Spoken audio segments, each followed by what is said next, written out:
السلام علیکم، میں ہوں آپ کی رائٹر عائشہ رانا، اور آج ہم پڑھنے لگے ہیں منزل جنون ناول کی قسط نمبر 67۔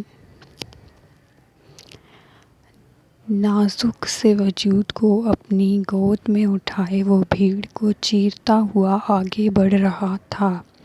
نرس مریض کو اسٹریچر پر منتقل کرنا چاہتی تھی، پر وہ اسے نظر انداز کیے خود ہی ایک خالی کمرے میں داخل ہوا۔ ارے سر، آپ پلیز تھوڑا کوآپریٹ کریں۔ اسے یوں منمانی کرتے دیکھ نرس کو بھی غصہ آ گیا۔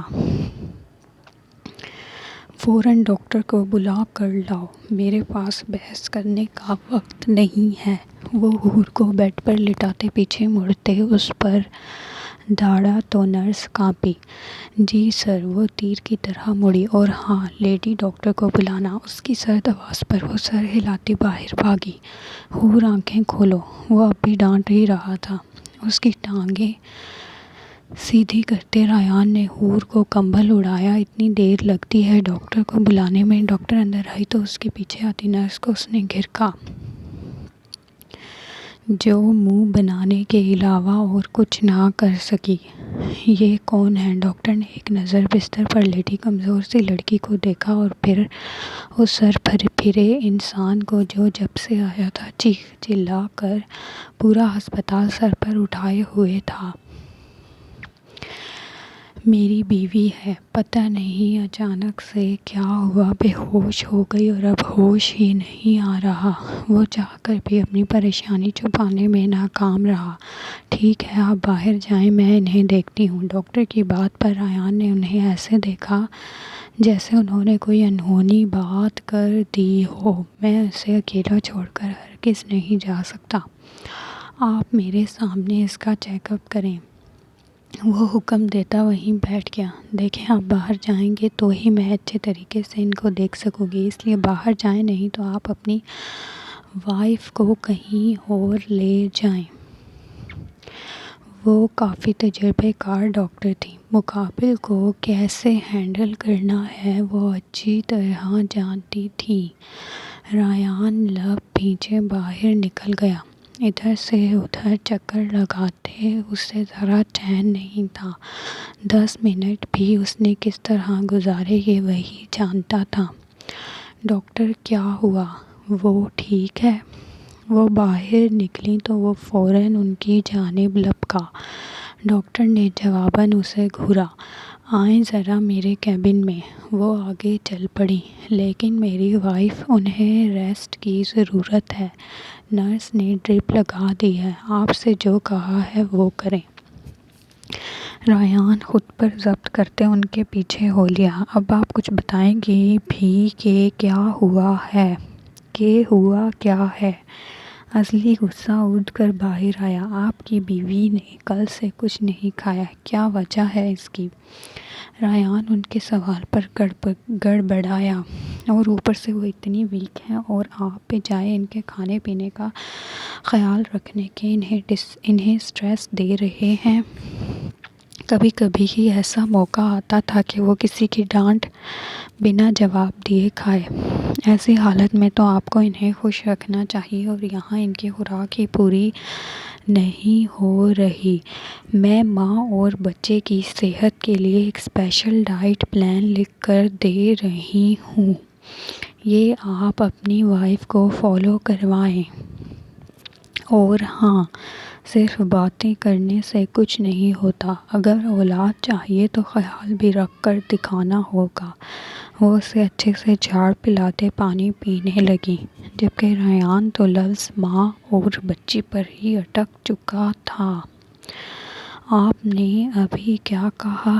وہ ششدر سا بمشکل پوچھ پایا۔ آپ تو ایسے حیران ہو رہے ہیں جیسے کچھ پتہ ہی نہ ہو۔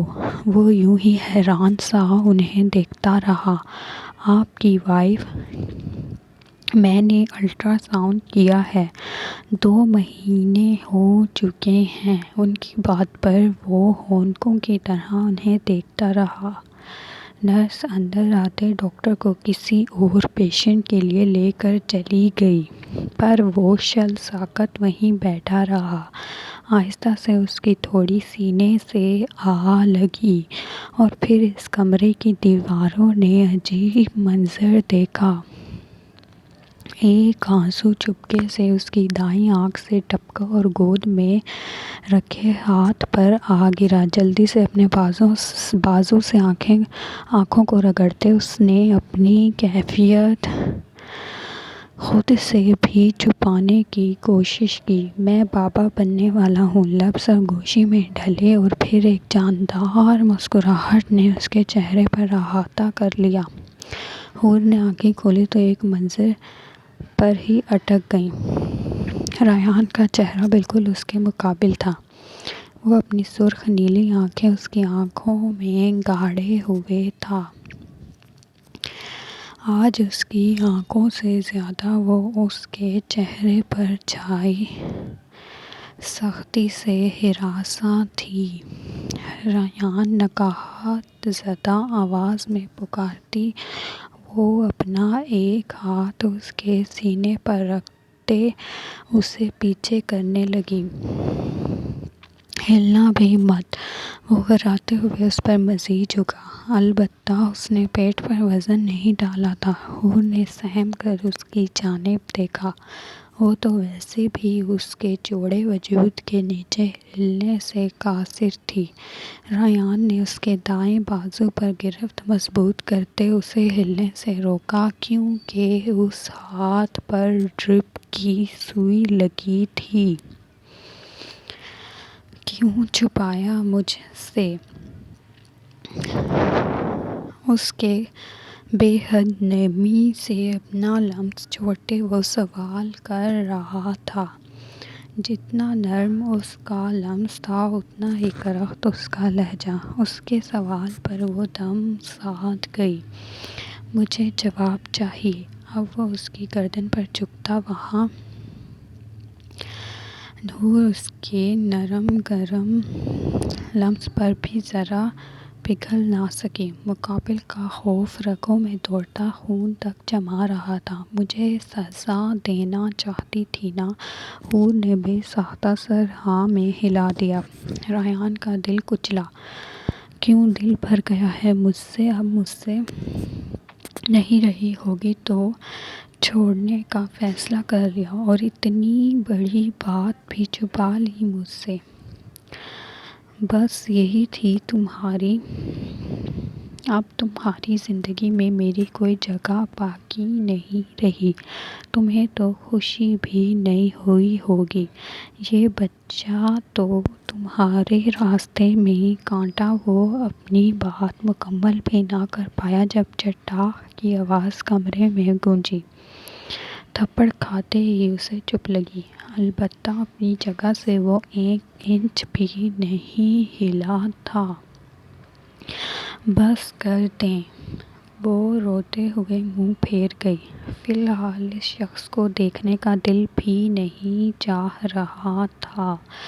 آپ کی نظر میں ہم کیا ہیں یہ آج ہمیں اچھی طرح سے معلوم ہو گیا۔ یہی سوچتے ہیں آپ ہمارے بارے میں اور شروع سے ایسا ہی سوچتے تھے۔ آپ نے دنیا میں سب عورتوں کو دھوکے باز مانا ٹھیک، انہیں دوگلا سمجھا ٹھیک، بے وفا سمجھا ٹھیک، لیکن پھر ہماری زندگی کیوں برباد کی؟ اگر ہماری جھوٹی ہے تو آپ کی بھی ہے۔ آپ نے ہمیں کبھی دل سے عزت دی ہی نہیں۔ اگر دی ہوتی تو یہ باتیں کبھی نہ کرتے۔ ہاں، ہم آپ کو سزا دینا چاہتے تھے، اسی لیے نہیں بتایا پہلے، لیکن اس کا مطلب یہ تو نہیں کہ ہم ہمیشہ ہی آپ کو بے خبر رکھنا چاہتے تھے۔ اگر ہم آپ کو اپنی زندگی میں نہ چاہتے تو آج آپ کے ساتھ مر کر بھی نہ آتے۔ اب وہ باقاعدہ ہچکیوں سے رونے لگی۔ حور وہ اس کے گال پر ہاتھ رکھنے لگا جب وہ اس سے بری طرح جھٹک گئی۔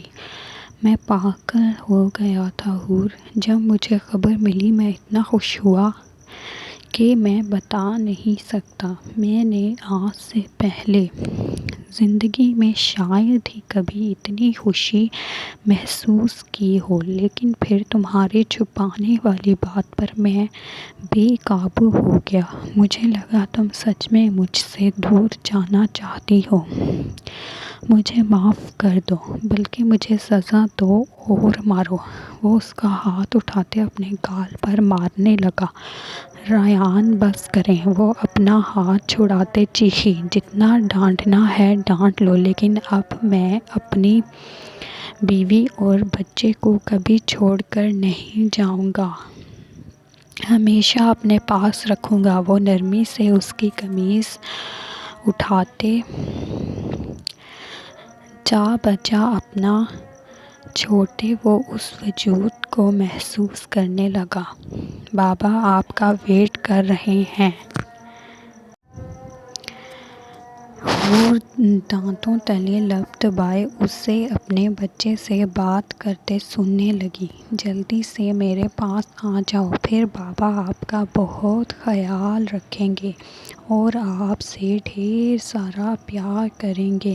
آپ بھی مجھ سے پیار کرنا۔ آپ کی ماما کو تو میرے علاوہ سب سے پیار ہے، لیکن آپ سب سے زیادہ مجھ سے پیار کرنا، اوکے؟ وہ مسلسل 10 منٹ سے اسے مہکا رہا تھا۔ حور بھول جاؤ جو بھی میں نے کہا، ایسے ہی بکواس کی تھی۔ میں نے کیا کروں؟ جب بھی تم دور جانے کا سوچتی بھی ہو تو میں مرنے لگتا ہوں۔ پوری دنیا مجھے تم سے دور کرنے کی کوشش کرے، میں سب سے لڑ جاؤں، لیکن جب تم بھی ایسی کوئی بات کرتی ہو تو میرے حواس کام کرنا چھوڑ دیتے ہیں۔ یہی میرا جنون ہے اور اس جنون کی منزل ایک ہی ہے اور وہ ہو صرف تم۔ نہ چاہتے ہوئے بھی حور کا دل اس کی باتوں پر دھڑکنے لگا۔ ایک تم ہی ہو جو میرے ابلتے خون کو ٹھنڈا کر سکتی ہے، میرے جنون پر بند باندھ سکتی ہے، صرف تم۔ وہ اوپر آتے اس پر سایہ کر گیا۔ حور یکٹک اسے دیکھنے لگی۔ وہ آہستہ سے سانسوں میں سانسیں گھلیں تو وہ دونوں مدہوش ہوئے۔ حور پیچھے ہونے لگی تو مقابل نے اس کے بالوں پر گرفت جماتے مزید قریب کھینچ لیا۔ وہ اپنی مرضی سے پیچھے ہٹا۔ تم بس مجھے دیکھا کرو، مجھے محسوس کیا کرو۔ قسم کھاتا ہوں روز تمہارے ہاتھ کا تھپڑ کھا سکتا ہوں۔ حور اس کے سینے پر مکہ جڑتے منہ بنا گئی۔ یہ تکیے کی کیا ضرورت ہے جب میں حاضر ہوں؟ اپنی جلن بنا چھپائے وہ اس کے سر کے نیچے سے تکیہ کھینچتے اسی لمحے فرش کی زینت بنا گیا۔ اس کے ساتھ نیم دراز ہوتے وہ حور کا سر، تمہاری اصل جگہ تو یہی ہے۔ حور نے گہری سانس بھری۔ نرم تکیے کے بجائے اس سے زیادہ سکون ملتا تھا، لیکن اس کا اعتراف وہ نہیں کر سکتی تھی۔ اس معاملے میں وہ نہایت کچی تھی۔ تم نے کل سے کچھ کھایا کیوں نہیں تھا؟ حور نے اس کی آنکھوں میں دیکھا۔ ہم ڈر گئے تھے ریان، ہم بہت پریشان تھے۔ وہ ارمغان ہمیں دھمکی۔ اس کے لبوں پر انگلی رکھتے وہ اسے چپ کروا گیا۔ اچھا بس، اب تمہیں کسی چیز کی پریشانی لینے کی ضرورت نہیں۔ ہر مصیبت کو تم سے پہلے مجھ سے ٹکرانا ہوگا۔ وہ دھیرے دھیرے سے اس کے بالوں میں انگلیاں پھیرنے لگا۔ بس خود پر دھیان دو۔ پتہ ہے ڈاکٹر نے مجھے کتنی ڈانٹ پلائی؟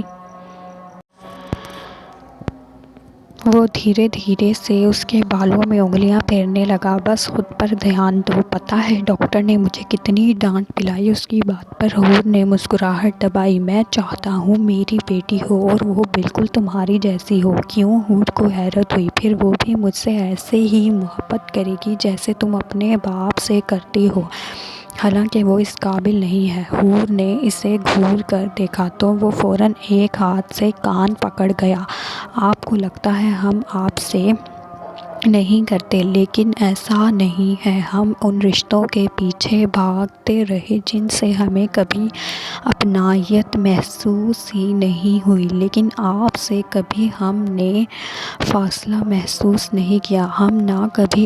ہم نے نہ کبھی آپ کو خدا سے نہیں مانگا اور نہ مانگیں گے، اور نہ کبھی آپ کے پیچھے بھاگیں گے، کیونکہ جو ہمارا ہے ہم انہیں کیوں مانگیں؟ وہ اپنی بات سے ریان کو واقعی حیران کر گئی۔ تو پھر مجھے بتانے دو نا کہ میں صرف اور صرف تمہارا ہی ہوں۔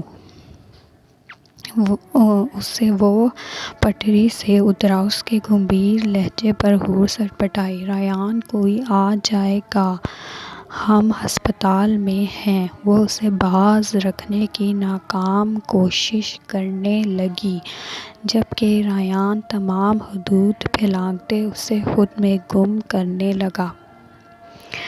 لائک کریں، سبسکرائب کریں اور کمنٹ کریں۔ شکریہ۔